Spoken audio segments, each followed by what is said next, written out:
I went back to our investors and said, listen, this is a once in a lifetime opportunity to buy banks and lenders. We want to take the entire $500 million, put it in one troubled bank. That's the best opportunity we can bring you.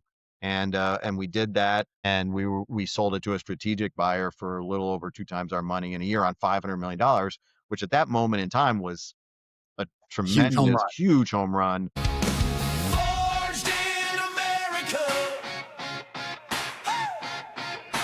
Forged in America.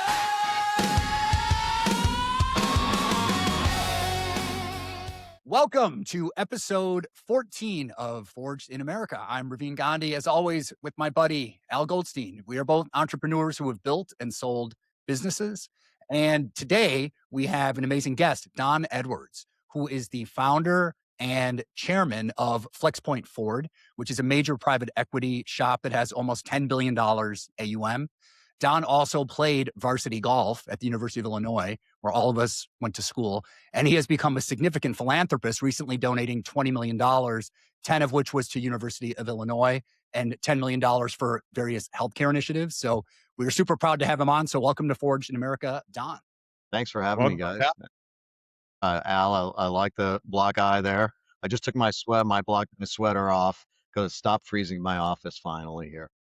Well, that is hilarious, right? Because I think you and I are both Miami transplants over the last 4 or 5 years, and I've become so soft, it's embarrassing. I have so many friends who have obviously moved to Florida, and me having still stayed in Chicago, it is amazing when you're still a local to see all you people come back. And it's almost like you've gone through some sort of a weakening machine where it's like, oh my God, it's 58 and brisk. So Don, maybe we can just jump in here. So a couple of weeks ago, we were talking about getting together to chat about this and life. I love varsity athlete, student Okay. athlete, scholar athlete we talk about, but where did you grow up? How did you get to that point? Okay. Well, I actually grew up in New York. I was born in Brooklyn to an Italian mother and a regular American dad, Edwards. But my mother's maiden name was Baroni, which is pretty like Smith in southern Italy. And I played a lot of sports, and basketball was my favorite. And I was pretty decent at it. But by the time I got to the varsity level and was 5'7", playing against a bunch of future NBA players in New Rochelle, Mount Vernon, and White Plains, it was clearly not going to be my future. So luckily, I'd also picked up golf, and for some reason, it just kind of worked out. I had a decent talent at it, and by the time I was 15, I was sort of winning all the junior tournaments in the New York Met area. And then I qualified for the U.S. Junior when I was 15, and I'll get to Illinois now because I was the youngest qualifier at the U.S. Junior that year because it's up through 18. So if you're 15 and you get in, it's pretty unusual.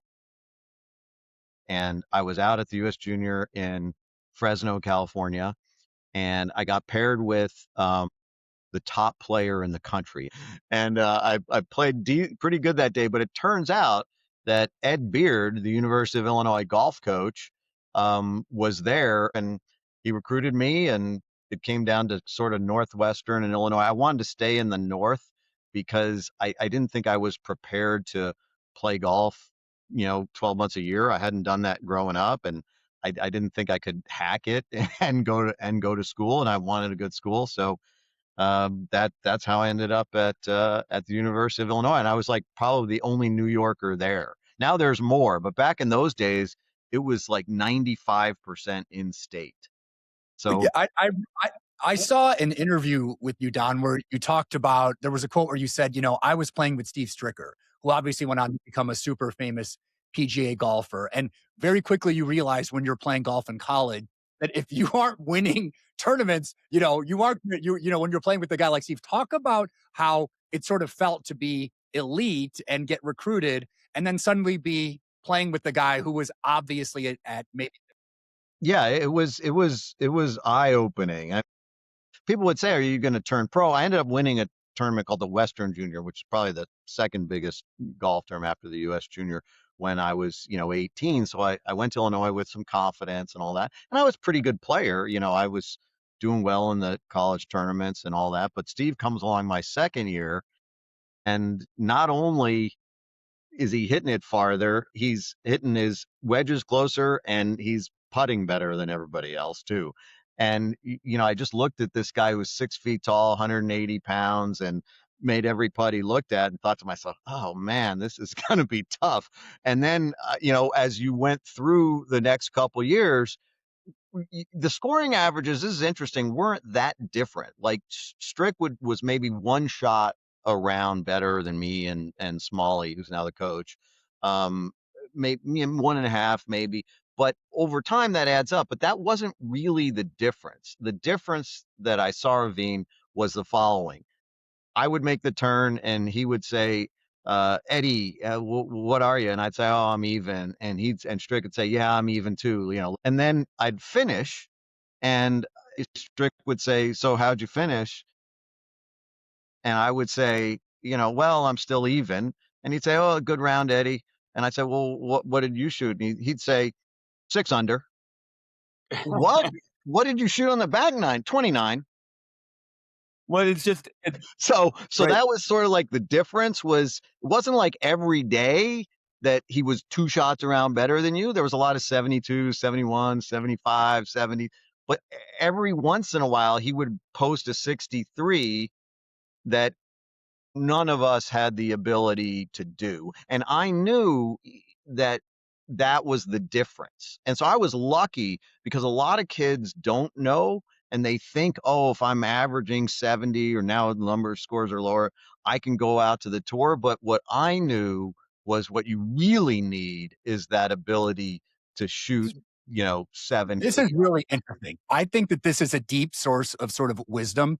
I saw this great interview with Jeff Bezos, and he was talking about how when he was at Princeton, he wanted to be a physicist. And he said, I was kind of the best at all these academic things going into Princeton.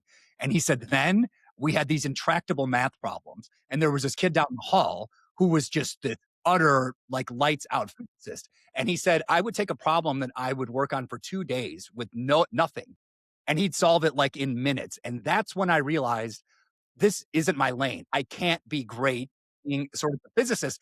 And I think that the point is when you see these people who then go on to do great things, Yeah. like what he did with Amazon and what you did with FlexPoint, there is an intelligence and understanding. I see greatness here. I'm not that.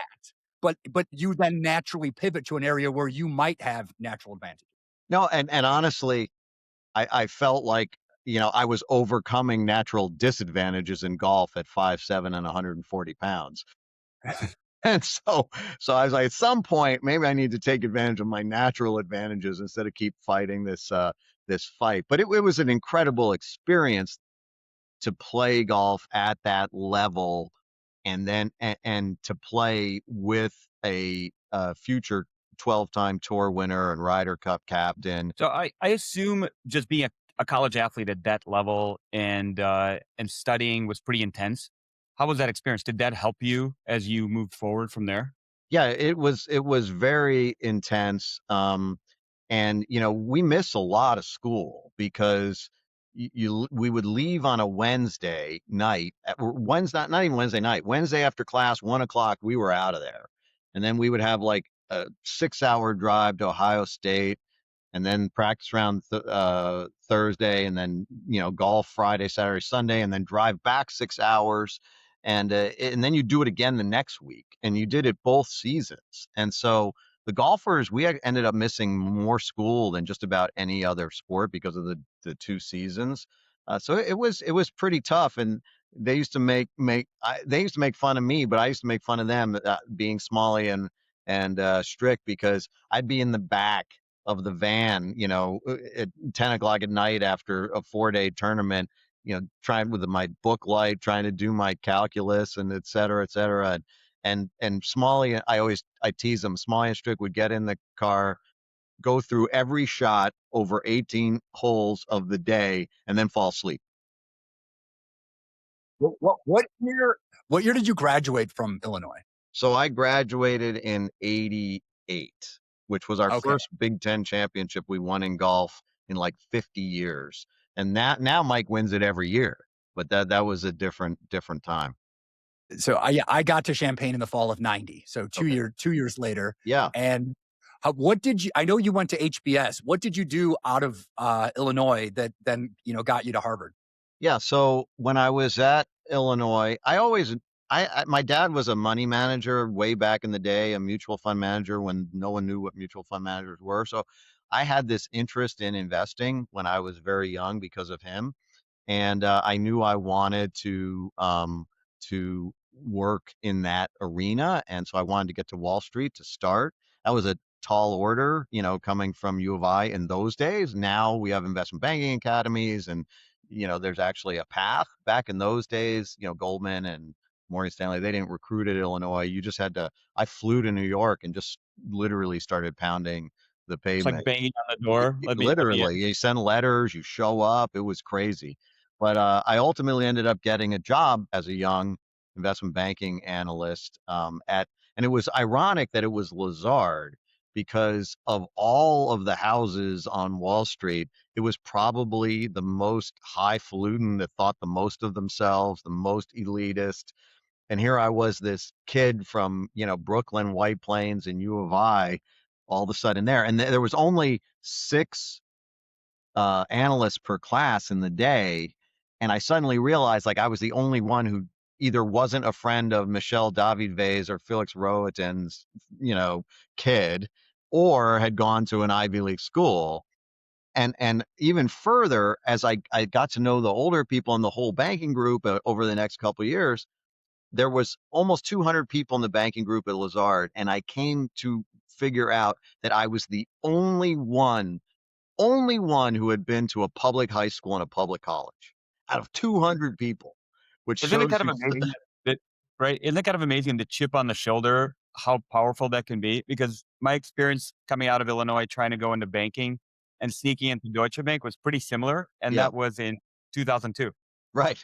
And I and It, and I was doing it 14 years before that. It's a little bit easier now, for the kids. There are pathways, but and I think the firms are less elitist. They've gotten a little bit more realized that there are smart kids at the outside of the Ivy League, but back in those days it was different. And it's funny because then when I decided I didn't want to be an investment banker, I stuck it out there for 4 years and they just sort of wanted me to stay and don't go back to business school. You don't need it.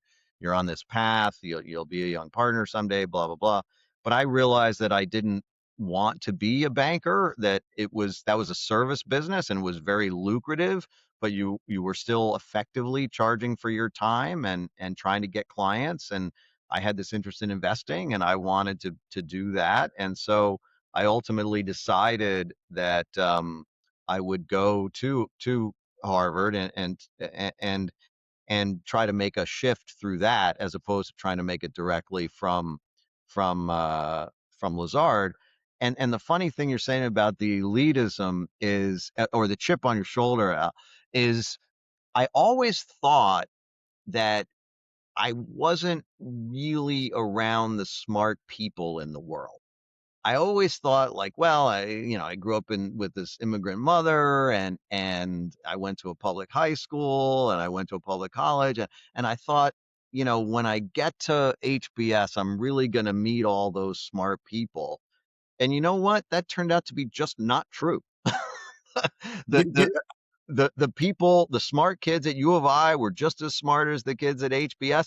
The smart kids at White Plains High School, where I went to high school, were just as smart as the kids at HBS. And so I always thought, oh, and then that gave me a little bit more confidence actually being there and being able to be successful there. And I have to give a shout out to the business school at Illinois because I was really well prepared for HBS.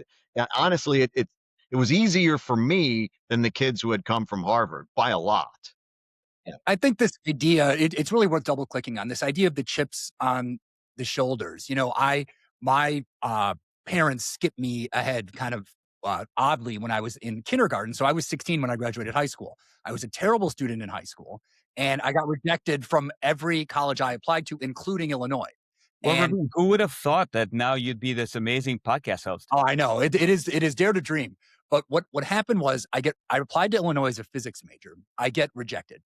And then I get this like card in the mail saying, "Hey, if you really want to come to Illinois, we're having historically low admission in the applied life sciences. So if you're willing to be a kinesiology major, which is kind of like gym My son's teacher, major. check yeah, well, check this box and come to Illinois." So when I went to Illinois, my parents basically said, it's going to be really hard for you to make a living because we don't even understand what this major is. So if you don't shift into the school of business, we're not going to pay for you to go to college. Oh, wow. So I had to basically get straight A's through Illinois, which I did. I transferred into business. And then years later, when I went to Kellogg, I did the exact same thing that you did, which is I'm one of two kids from University of Illinois at Northwestern for grad school. And I did all of the re-underwriting like, do I belong here? But I think it's human nature amongst people who feel like they have something to prove.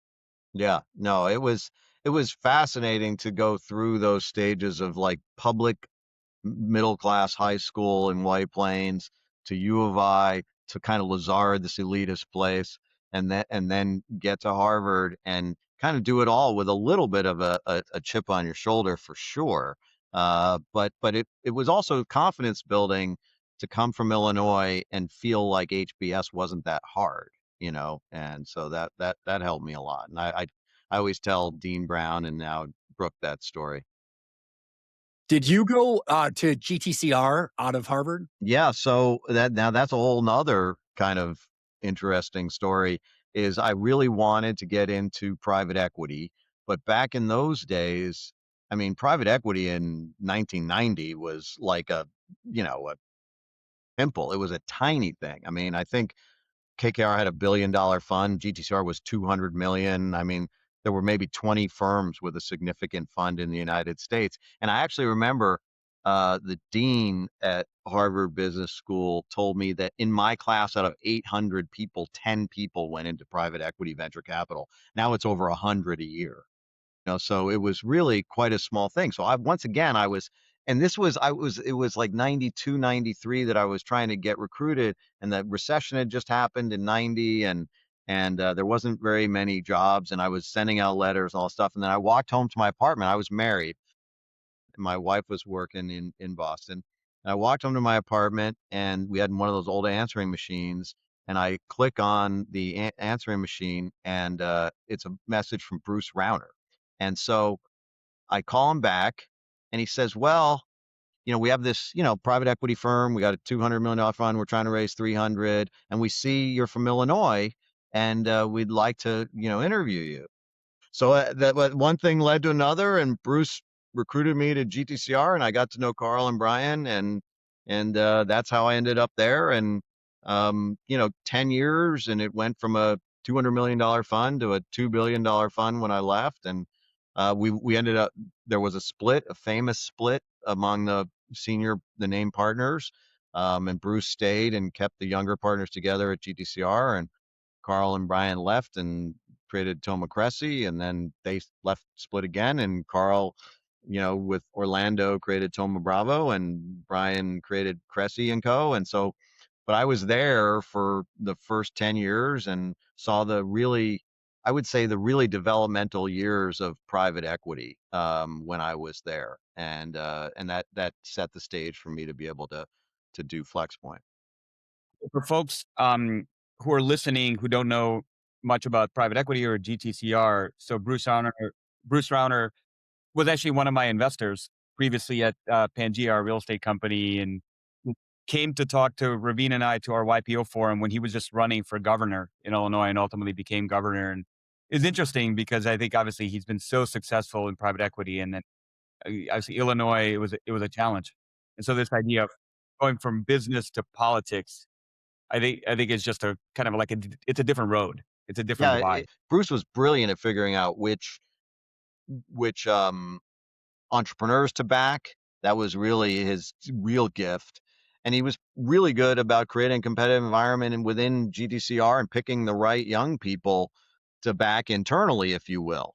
But politics, and I don't know if he'll feel this way, having been involved with it a little bit with Rom and with U of I now, it's more about sort of laying out a vision and getting as many people to follow that vision, and getting them aligned and staying on that message over and over again. And that's a very different thing than Wh- running a When project. When you decided to start FlexPoint, was that considered a big risk? Like when you told your wife you wanted to do that, was it like a just a conveyor belt? Oh wow, this guy can raise capital because he was part of this OG team. Like what was going on with you when you decided? Yeah, when I decided to do it, I was very young. I mean, I was 38 when I maybe 39 when I left GTCR. And GTCR was rocking and rolling. I mean, we were up to a $2 billion fund, and I was, one of the 4 senior guys at that point, and, it was very lucrative for that age, for sure, and it was a huge risk, Ravin, and then people thought I was crazy. My wife didn't know or care so much, and she was very supportive. Maybe if she knew the finances and the risk I was taking, she wouldn't have, but, when you get to those size funds, you're making a lot of money even at modest returns between the fees and the size of the fund and all that. And you go off to do a little $200 million fund on your own, where the management fee, it's in our business, it's 2%. The 4 million bucks we had when we started with a $200 million fund didn't even pay the bills. So I was a venture capitalist for my own, private equity firm, if you will. And I had a couple partners at GTCR, good friends who were like, I'd love to do something like that, but Don, it's crazy. Why are you doing it? And I remember going back to the sort of immigrant family. I felt like I had already made enough money and like I could take some risk because I was very comfortable and I didn't view it as highly risky because I thought I was already comfortable. In terms of what I was giving up, I was crazy. But in terms of feeling like, well, if I make a lot more money, then I'll be able to give it to U of I. I'm already pretty okay. That enabled me to take that risk. Well, one of our recent guests had a really good kind of principle. He said humans tend to be loss minimizing. Like they look at decisions in terms of like, let me avoid Yeah, a certain loss. Whereas he said the right view is to be gain maximizing, which is okay, if the downside is fairly limited in terms of even if your fund would have, collapsed, you very likely could have gone back to big PE because you were a sure. known quantity. But your upside was infinite because now you can if you do well with the $200 million fund, then you raise a 400, 600, so that's where I think there is a natural sense of gain optimizing among successful entrepreneurs. Yeah, I mean, I had friends that were investment bankers and lawyers, and they wanted to do something different, but they were like making all this money. And even though there was a chance they could make more if they took this risk, it was sort of like, yeah, but then I could end up not working and losing what I have now, my $1 million a year, whatever it is, which is a lot of money, and that is definitely something I see. And I was fortunate in that I had, I don't know, some sort of internal calculator that said, I'm okay now and I could do a lot better. But you know what? Even more than money for me, it was wanting to just do something in my own image, in my own way. And GTCR was phenomenal. I didn't actually think I can do better than GTCR in terms of size, and you can't in terms of size or return. I mean, I just thought that I could create an organization that I would be proud of and that I wanted to be a part of, and I thought that I could create a relationship with investors that is different than typical places like GTCR, and I was fortunate we were able to do it. What was that vision? Can we zoom into that a little Yeah, bit? sure. What you I wanted mean, differently? at at GTCR when I got there, Al, it was like I said, a $200 million fund. They were raising fund four, 300 million. There was maybe 20 brand names in private equity. Now there's 2,000. And all, it was Bain Capital, it was KKR, it was Blackstone, it was Clayton Dubilier, Hellman and Friedman, Welsh Garson, all the old names in GTCR. And each of them, when I got there, it seemed like they had started with an idea of what they were going to do that was different or special. But as the industry grew, everybody was growing their fund size. We were 2 billion when I left GTCR. All those other firms were 1 billion to 5 billion at KKR, and everybody gravitated towards the same strategy, which was doing larger deals and larger LBOs. I had this idea that financial services was way underpenetrated in private equity, and largely because in financial services, at least balance sheet financial services, you have to understand risk, loan losses, insurance risk, things that aren't EBITDA based. They're asset based, and that risk of understanding those assets was too much for most private equity firms. But I felt, having done banks at Lazard, I could focus in on asset oriented financial services and do something nobody else was doing. And I had the backing of a mentor of mine from my Lazard days, a guy by the name of Jerry Ford, a billionaire bank investor from Texas, not the president, but Jerry's well known in his own regard. And I brought him this idea of doing a specialist firm in this area, and he wanted to back me to do it. He had been a client at Lazard, and we had stayed in close touch. And I was able to get him, and then 3 or 4 LPs I knew from GTCR, most importantly being Yale and MIT and Ford Foundation, to buy into that idea as well. And so we started up with the idea that we would do healthcare, but we were really going to dive in to financial services, which was not a common area. How long did it take you to get to, say, a billion AUM? It didn't take as long as I expected, because the we started in 2005 with a $225 million fund. And that was probably the worst time ever to raise a financial services oriented private equity fund, because everything was booming. I mean, this was the real estate boom, this was the mortgage boom. Luckily, we were sort of reticent about the whole thing, and we had enough training with Jerry at our side to know a lot of these mortgages and a lot of these loans that are being made to people that are not credit worthy, but they're assuming that real estate values would keep going up. But of course, that drove a bubble in and of itself, and that bubble broke in 2000 and 2008. When it did, we actually had only invested 100 million of our 200 million fund, but I then felt the opportunity became so big in financial services that I went back to our investors and said, listen, this is a once in a lifetime opportunity to buy banks and lenders. We literally asked them to give us a $750 million fund and a $500 million troubled bank investing fund. Wow. And so we had invested literally $100 million in our careers at FlexPoint, and we went back and asked our investors to give us $1,250,000,000 in these two funds, and they did, which is to this day, I will never be able to repay Yale and MIT and Ford Foundation for leading it, but we also raised a lot of money from other people.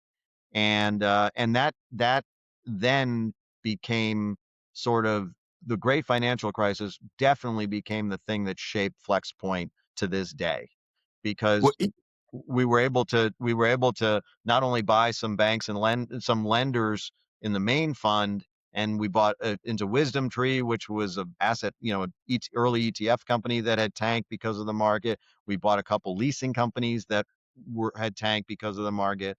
And then, and very importantly, we took that $500 million and we were able to find some whole banks that were about to fail, that we said to the FDIC, let us buy it before it fails. We'll keep it out of your hands. And we were able to get a whole bank deal done for something called Pacific Capital, with Jerry being installed to run it. And we went back to our investors and said, we want to take the entire $500 million, put it in one troubled bank. That's the best opportunity we can bring you.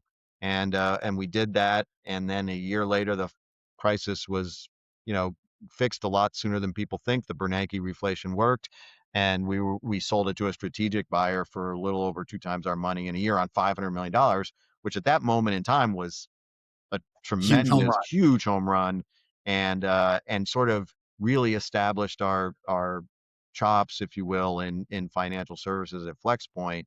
And so we got to $1 billion in a really weird way. But once we did, and both the main fund and the bank fund ended up turning out to be a combined 26 IRR on $1.25 billion and a 2.5 times fund for our investors, that enabled us to keep growing from there. So maybe I could jump in. So for our non-private equity listeners and viewers, that's really good. But I remember at that time starting to buy distressed real estate in specifically apartments in Chicago. And there was, like you said, there was this idea of everything just kept falling and you're coming in, you're one of the few bidders. You're thinking, okay, am I really smart or am I really dumb? So I assume it wasn't that easy to come out straight and go to your investors. And these are some of the best investors in the world.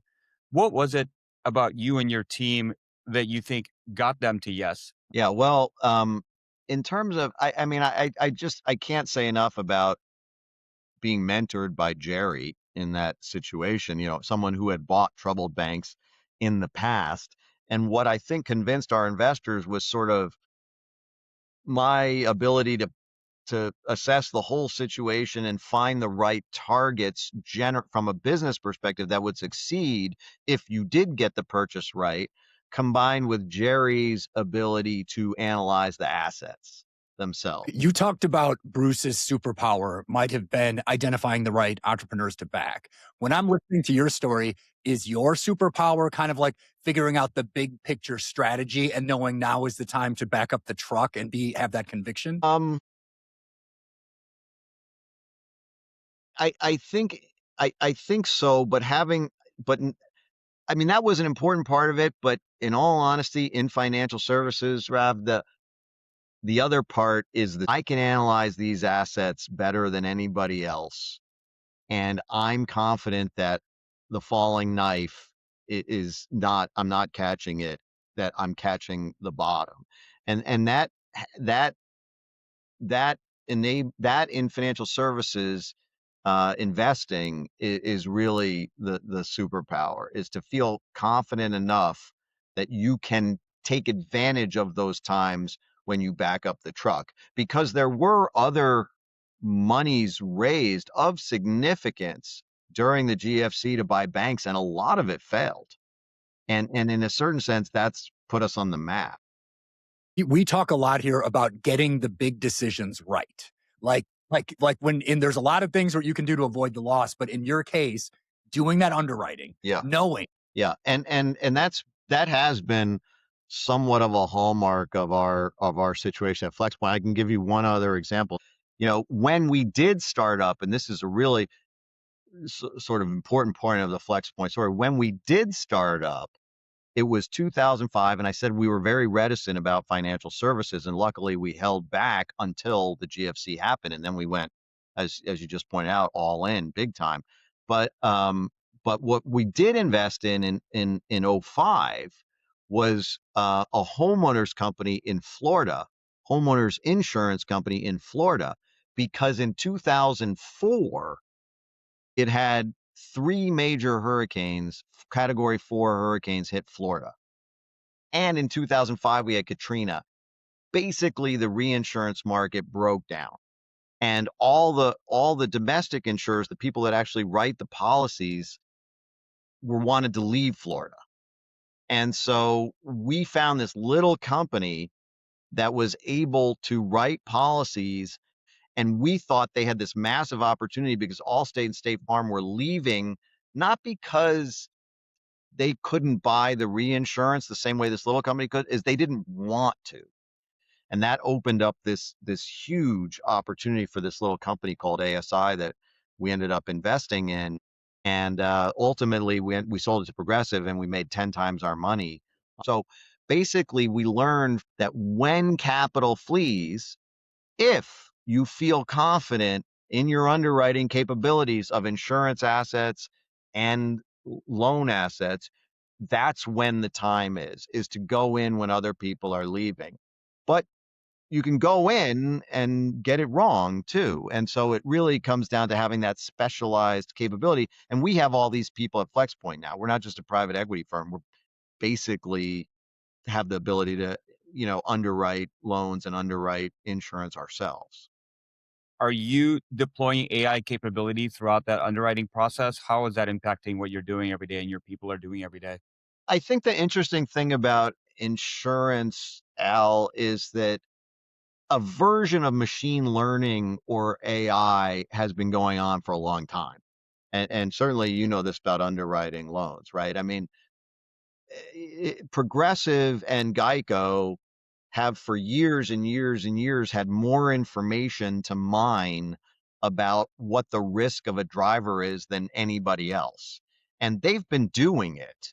It might have been more manual, it might have been more, haphazard to some extent, but believe me, they've been looking at every variable they can find about a person. Are you married? When did you get your first job? How many years of college did you have? How many accidents have you been in? On and on and on. They've had been mining that information to try to underwrite better for a long time. I think what AI is going to do is just supercharge that, is just the ability to use more variables and more quickly. And so I think without a doubt, AI is coming into insurance, but it's just going to optimize what was already happening as opposed to AI coming into legal services where no one was using it before. No one was using machine learning before to do, legal services. Now it's if you want to, the job of a young lawyer at a lot of firms is to figure out which cases in the country are precedent and what happened in 100 of them, and it would take a week to figure all that out. Now Yeah, Harvey. Yeah, AI Harvey is is going to very do good. that in 2 minutes. Don, there's so many things outside of FlexPoint with your story that we want to get to. Yeah, But yeah. one thing that I really want to for our younger listeners, of which there are quite a bit, it's a nightmare to get a job in private equity these days. There is an army of kids who are coming out of undergrad whose dream it is to work in private equity. I get people who send me their CVs all the time, and you obviously came from a very non-traditional background. When you look at this current crop of kids across the country who want to work in PE and they're just grinding, like what do you look for? Does a kid have to go to the Ivy League? What about the kids who are at Geese, or like, what do you think makes a great private equity associate these days? I would say the number one, we hire a lot of kids from Illinois and Michigan and these kinds of schools now instead of the Ivy League schools. So maybe they have more of a chip on their shoulder. They're willing to work harder. So we hire them. We also hire kids from, Harvard and Yale too. What I'm often looking for is one is relatability and emotional intelligence, which is how well can they connect with executives? Because one of the key things in private equity is getting people to buy into you and buy into what you think needs to get done with this company. That partnership between the PE firm and the PE firm partner and the operating executive needs to be, mutually beneficial and mutually trustworthy. So that's an important thing. But I would say the thing that is the number one thing that is different about what I look for than everybody else is how intellectually interested are you in being an investor, and how have you shown that as a college kid or as even as a high school kid.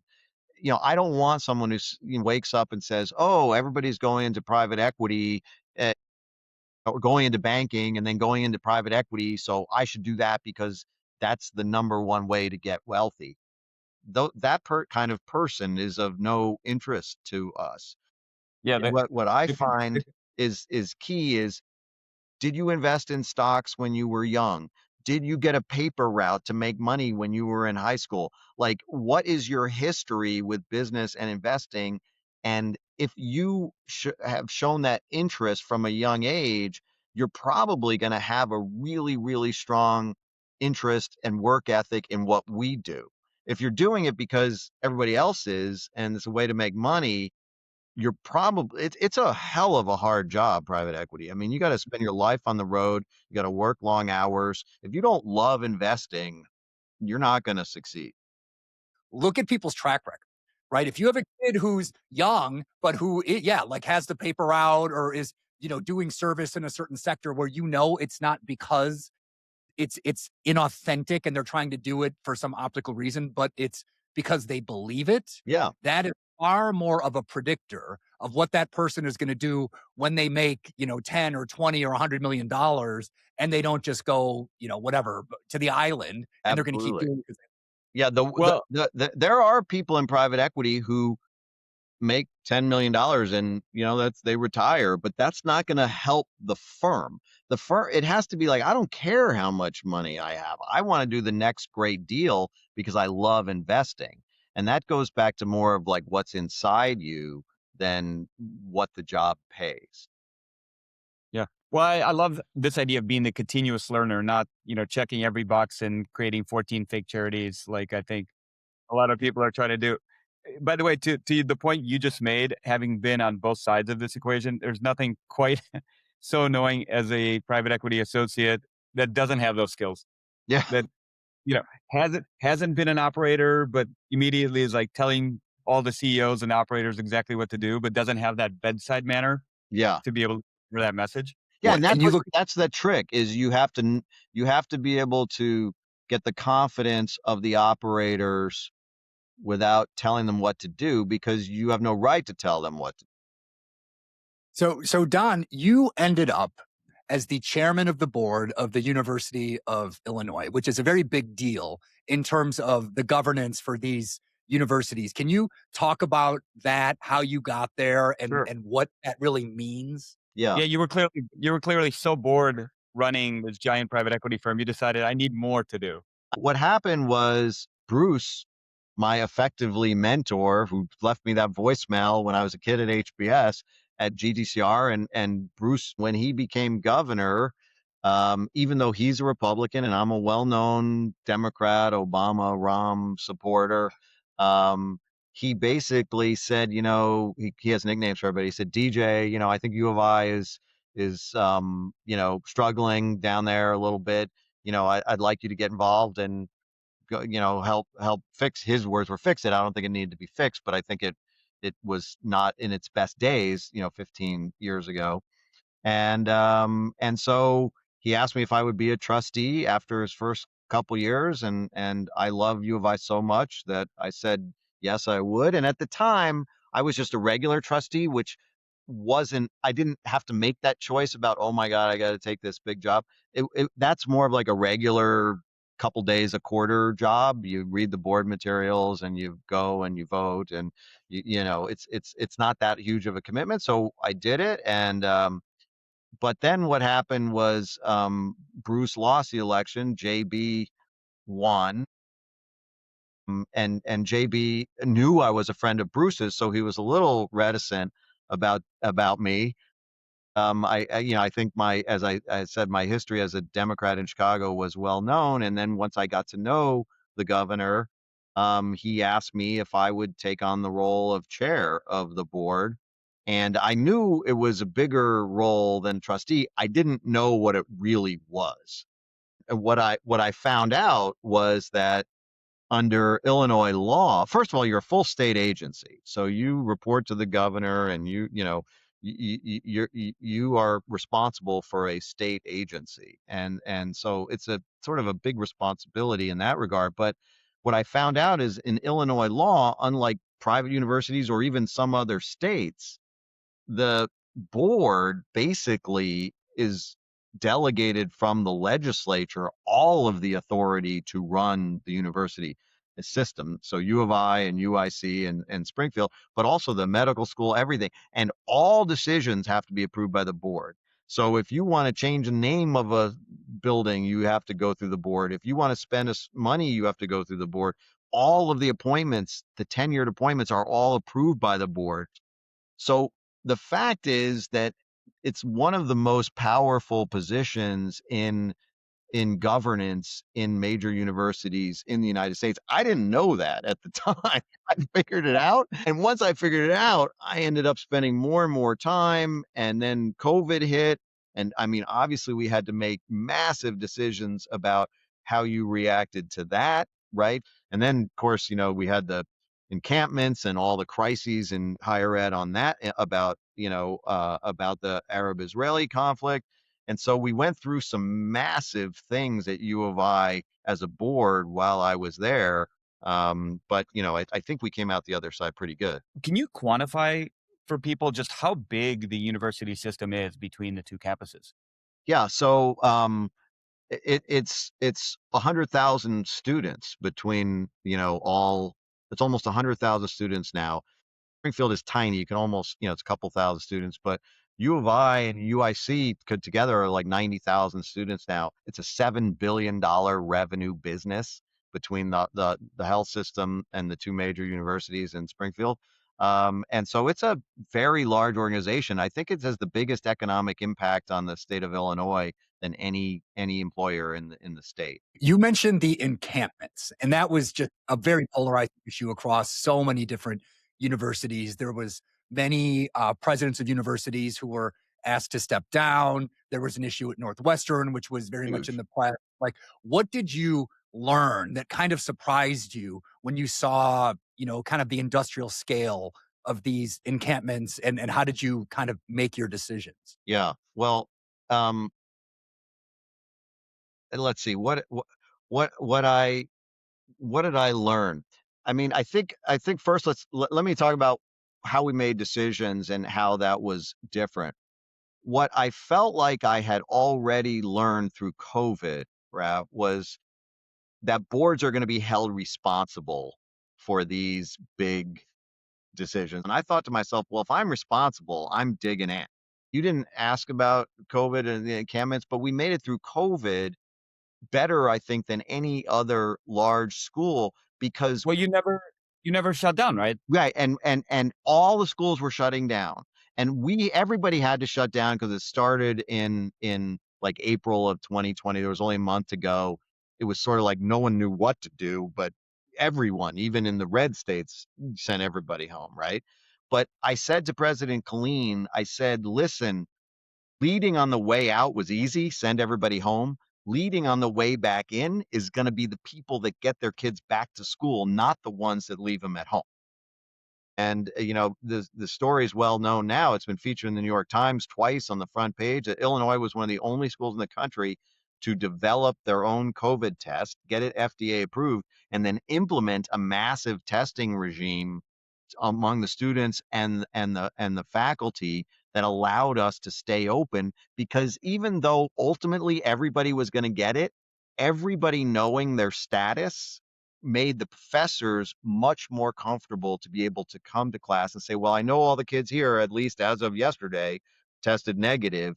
And so the faculty bought into what we were doing, and that allowed us to stay open, unlike Michigan and Wisconsin that had to send everybody home. So and then when I saw the criticism people got for not staying open, right? And or for staying open and everyone getting sick, whatever the outcome was, that's when the encampments came along, I said to myself, this is even going to be worse in terms of governance and responsibility than COVID.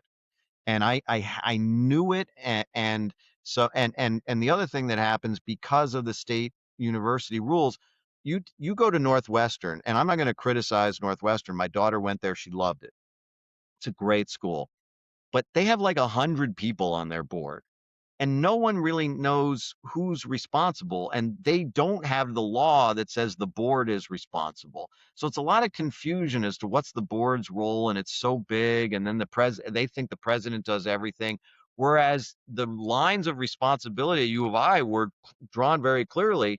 And I will tell you, my conversations with the governor at that time made it clear to me, like, you guys are responsible. And I was thinking, well, this is, gonna gonna be a big deal. And so when I saw the size of the encampments, I actually took the responsibility so seriously. I traveled to Stanford, to UCLA. I went down to Chicago. I went up to DePaul. So in Chicago, I went to all the universities, but in California, I went to a bunch of universities and I saw the encampments that were larger than ours, how they were being managed, and I could see trouble. Like I could see the boards and the walls being built and the kids being allowed to stay and outside agitators. And I basically was able to, through that due diligence, go back to President Killeen and Chancellor Jones and say, we have to control this from the beginning. We have to control the rules of the encampment. If we want to get rid of them, we got to get rid of them with the state police. If we don't want to get rid of them, we have to be in the encampment every day, like we're running it like it's third grade gym class. You can do that. You can't do that. Move that, et cetera, et cetera. And so we took on a super aggressive what we didn't do what they did in Texas, because candidly in Illinois, bringing in the state police with the ninja outfits and all that is not something people really want.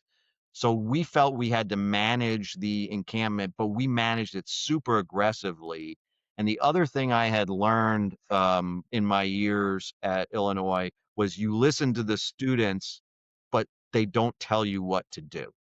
And that is really, really important. So we made the decision, the board made the decision with support from President Killeen and ultimately Chancellor Jones to have zero negotiations with the students.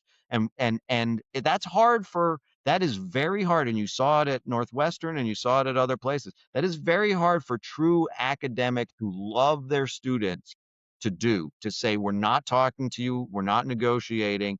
But we said to our administration, they're breaking the rules. They don't represent the student body. We are not negotiating with them. And those were the rules, and we stuck to them. So ultimately, I basically said, why are we going to empower students who are breaking our rules? You're not supposed to be able to sleep and house other outside agitators on our campus, on our quad. They're taking away land from the other students' ability to use it. They're creating an environment that makes other students uncomfortable. This is wrong. The fact that we're not going to kick them out with batons and guns, okay, but doesn't mean we have to negotiate with them. And we took that stance. We stuck to it. The administration stuck to it. And ultimately, a week before graduation, they picked up the encampment and left without a single concession from the university. And in hindsight, I'm knocking on wood right here. In hindsight, that was probably, when you see what's happened at Northwestern and UCLA and Penn and all these other places, that was probably the most important decision we made as a board. Feels like a lifetime ago, but you made the decision, hard decision, to stay open, keep the kids in school. And we've seen after the fact the idea of learning loss, and with little kids, and my kids were very little at the time, being shut at home on Zoom. I think it was very clear at the time that that wasn't good for them.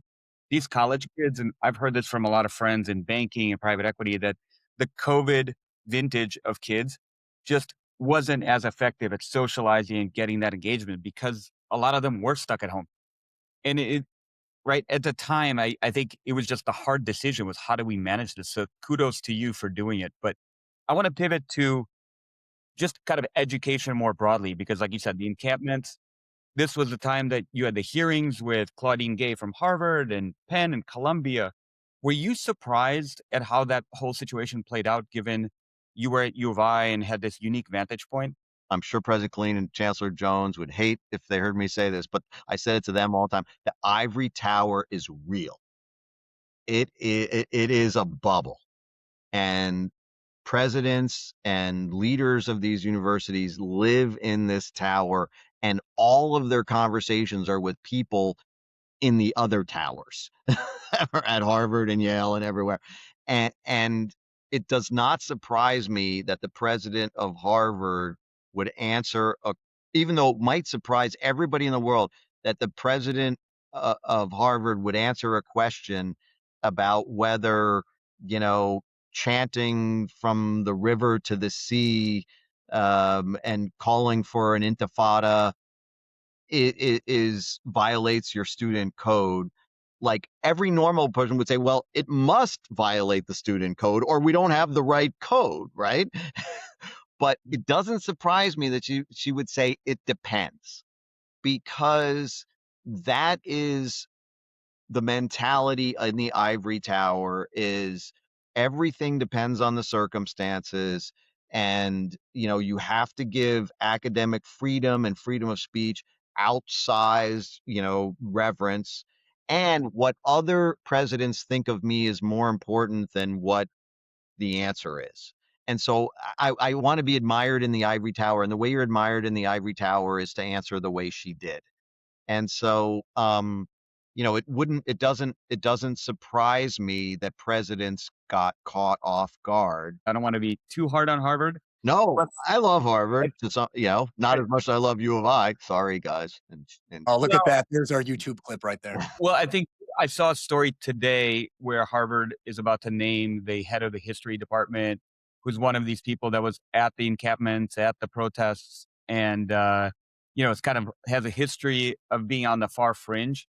And what do you think the challenge for these Ivy League type schools is, given they are very far left? They're not centrist anymore. I think the data is out there that 90+% of the faculty is left. It's not like it's 60-40. Does that create the problem long term, or is that just part of academia?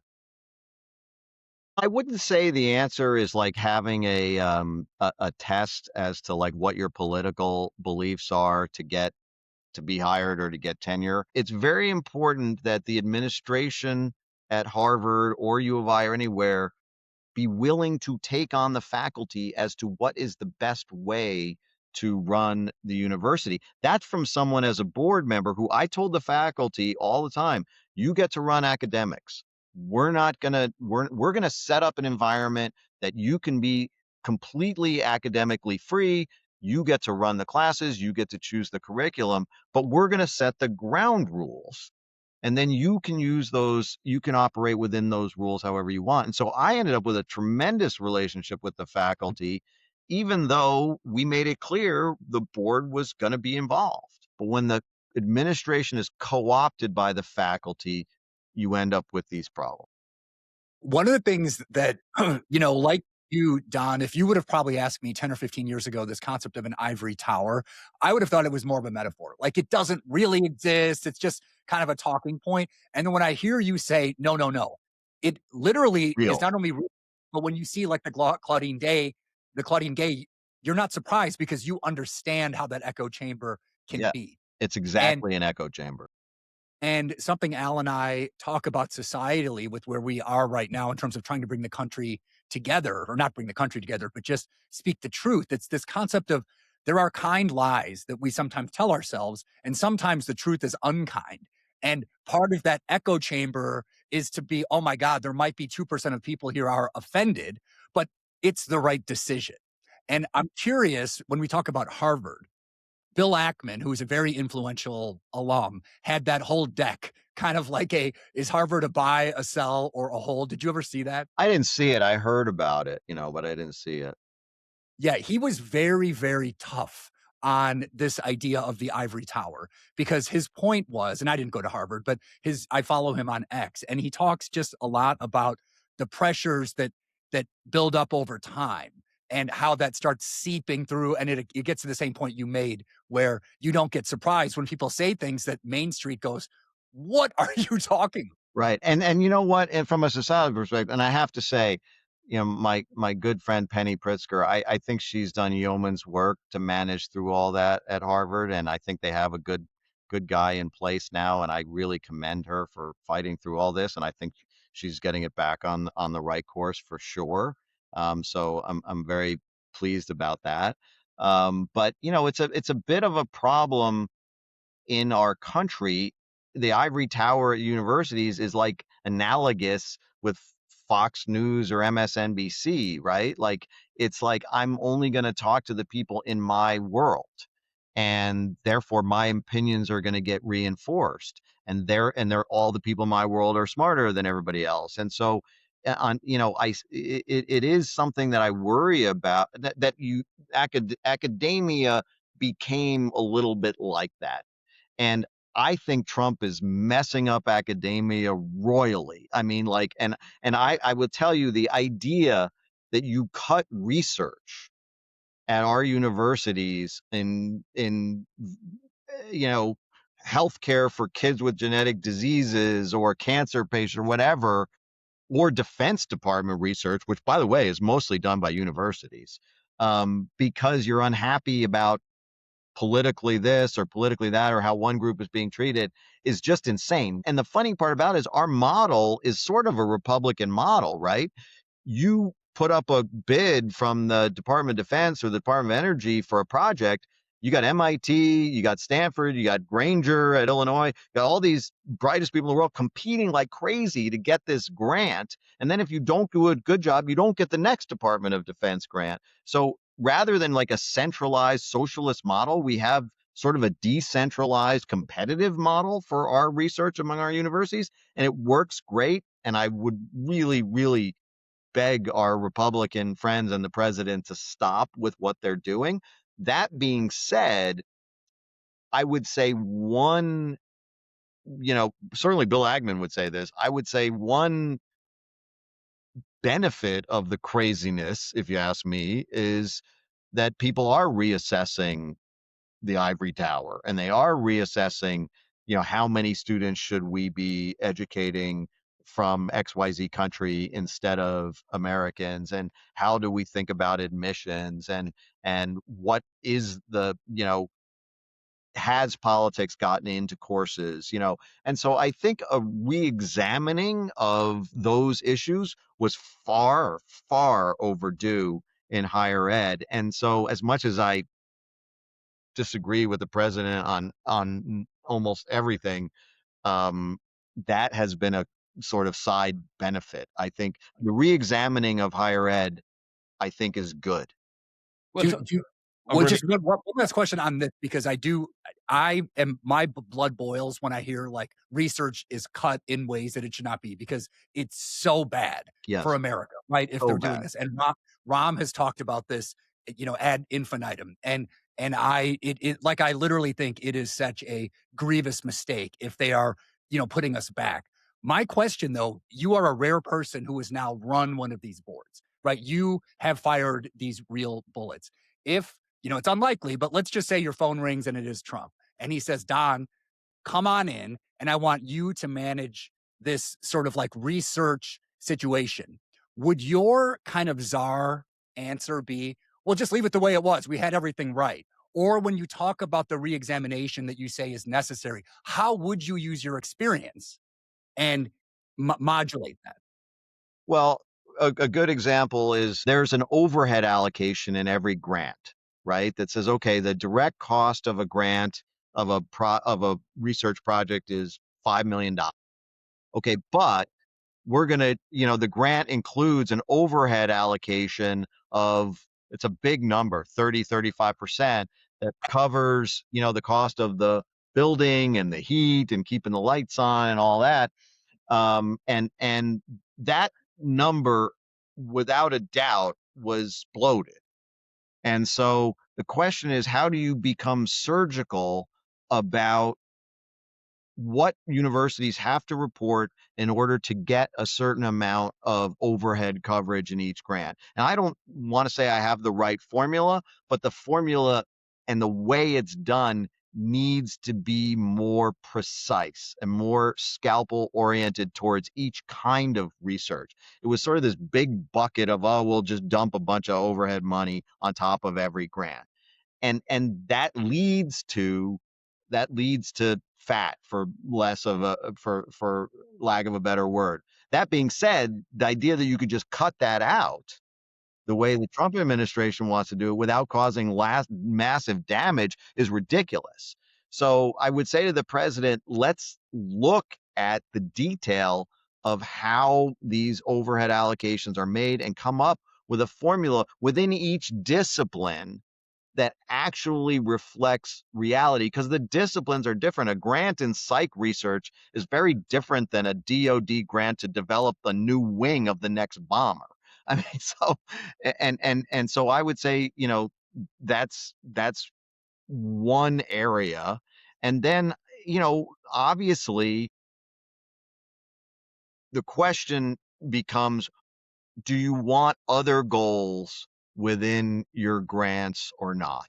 Do you want diversity goals? Oh, the DEI, Want yeah. economic goals outside of the actual project, et cetera?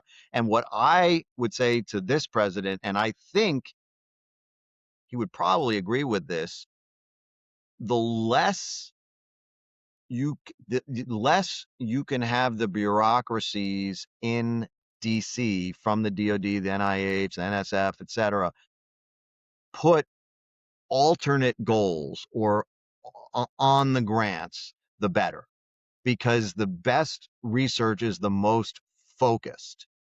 And I will tell you, it is really tough when researchers are told you got to have a DEI component in your grant for this thing that has nothing to do with in physics in order to get the grant. Or now they're being told if you have a DEI component in your grant in psychology, which is looking at the effect of uh, you know different race adoptions or something, you can't say anything. Well, it's like a whipsaw, and so when you allow whether it's DEI or other goals to come into the research process, I do think you diminish it. And so I could agree with the president on that. But the question is, let's get everything out of the grants except the desire to build to cure this disease or to create this new drone that's going to protect us from the next invasion. I think what you just said encapsulates so much about what's lost in the noise of the partisan battle today, which is on one hand, someone might say, he's destroying the American innovation machine. And on the other hand, you have people saying there's fraud and waste everywhere. And it's like, well, there's a middle ground here. And I feel like the more people like you that are who have the experience and hopefully can get that message, maybe they modulate. But I completely am plus one on what you just said. The amount of So fraud in higher ed is very low. The amount of waste is significant. So Don, I was going to say when you were giving that answer, I think it encapsulates one of the reasons that is really key to why Ravin and I went down this podcast journey outside of maybe my urban life crises, as my kids will say, but just the idea of having these nuanced conversations, whether you're center left or center right, but this idea that what brought all of us here, what brought all the immigrants to America, it's the free enterprise system, it's innovation, and it's really just constantly improving. There's so many more questions I think we'd love to ask you, including you and I are both Chicagoans that did really well in Chicago. We now live in Florida. Ravi and I have talked about it a lot. Larry Page is our collective neighbor, sending his kids to ransom. And right. It's happening from New York and California and Illinois. I would ask Don big picture. I mean, you left Illinois. You moved to Miami. Like, why did you do it? Well, first things first. I'm not from Illinois. I'm adopted Illinois, and my loyalty to the state runs through Champaign, and the work I did with Rahm and the governor to make Champaign and UIC better. And so, I don't have the roots there, right? My family's not there, so that's one thing. But what I will say, and I don't want to be, you know, critical because I love the state and I love Chicago, is that there is a lot of vibrancy down here that I believe we can recreate in Chicago if with the right policies in terms of business. And I think there is quite a bit of bureaucracy and quite a little bit of tax burden, and we're not taking care of our finances correctly in the state. That's not why I left. I left for the weather, and but it is a second factor that I would like to see fixed in Illinois. U of I is doing everything we can with Discovery Partners Institute and IQMP, the Quantum Park. We didn't even talk about those two initiatives. Well, we have a lightning round, which we typically finish up with. So Al has developed a very, very deep algorithmic set of questions here. Okay. Yeah, and we're gonna start changing it up, but, we've been asking people, "What are you reading?" So, what's your favorite book or a book you've read recently? My favorite book I read recently was called Family of Spies.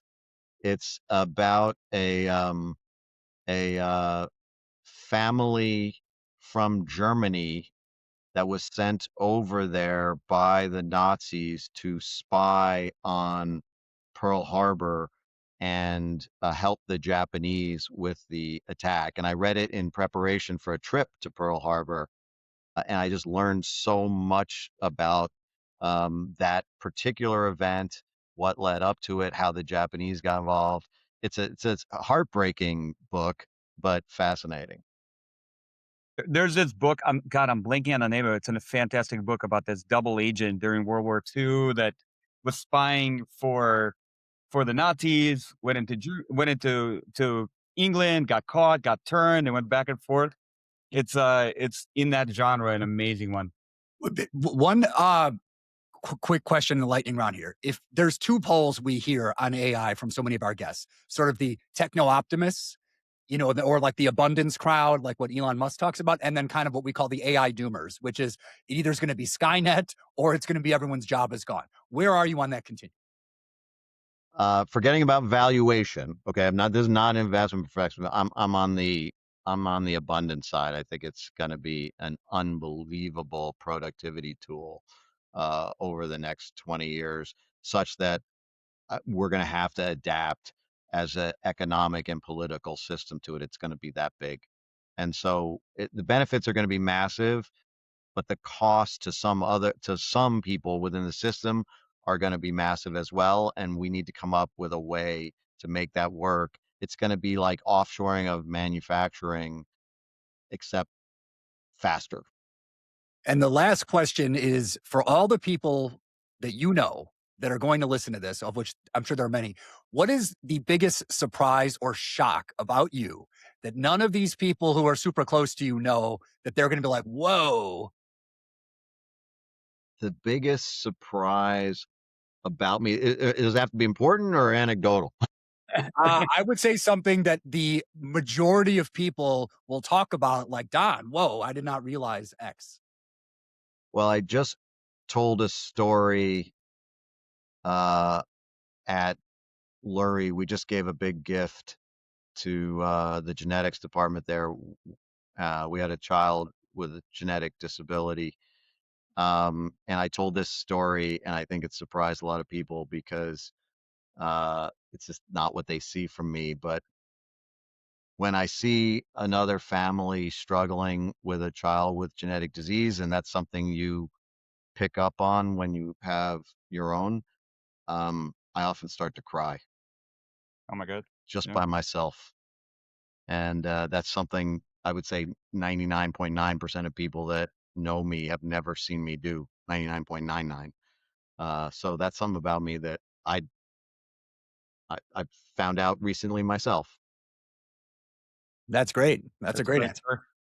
Well, Don, I think that's a phenomenal way to close it. Super fun. We gotta hang out soon. All right. Maybe we maybe we go for a run, when it Yeah. warms up here a Yeah. little bit. Let's We get together. we also have to do Larry's course in Champagne. Yeah, that's right. Yeah. Yeah. For sure. So for everyone listening, this is a close to episode 14 of Forged in America. Don't forget to share, to like. Yeah. All right. Thanks, guys. All Thanks right. all. Good to see Take you. care, Good everyone. to be See with you you. next time. Bye. Bye.